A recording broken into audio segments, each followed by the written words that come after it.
Assalamu alaikum warahmatullah.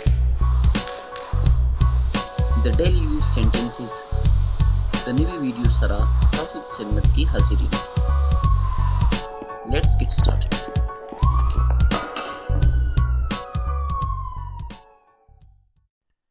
What is he to you? هغه ستاسو دی.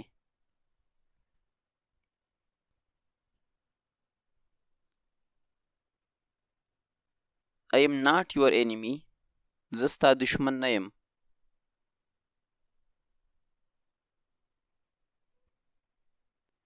They are wedlocked.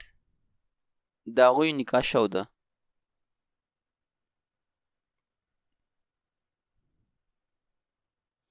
Why are you in hurry?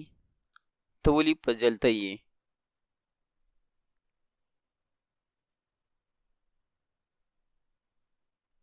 Are you in your sense? په هوش کې یې؟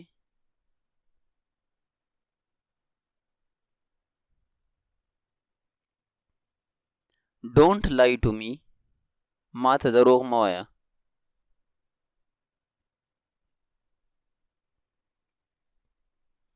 She can't cook food like you do.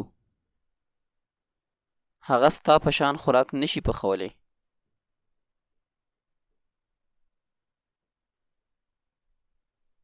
What is lacking here? دلته د څه کمی دی؟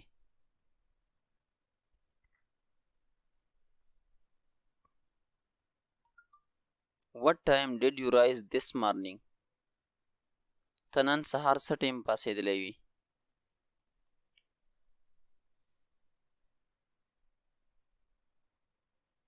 Water is cold.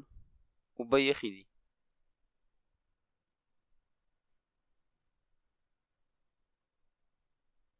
I shall come day after tomorrow.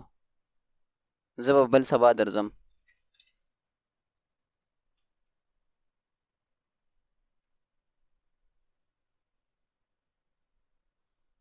He came day before yesterday. هغه بل پرون راغلی و.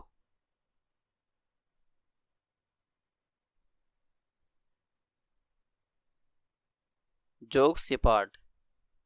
د ګپ نه علاوه.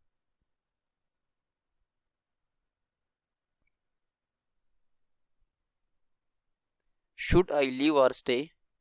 زه ځم که ودرېږم.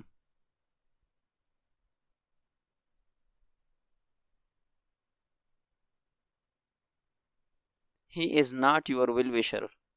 هغه ستا خیرخوا نه دی.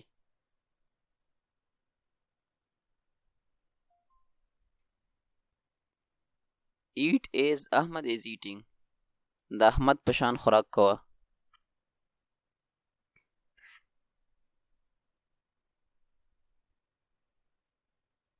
Is he still here? هغه د اوسه پورې دلته دی.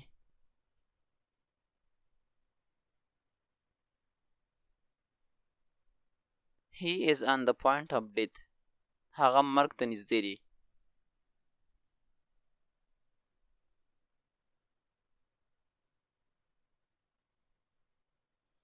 He insulted Awais.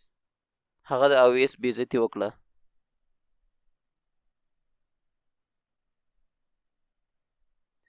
Tell me your story. ما ته خپله قصه وکړه.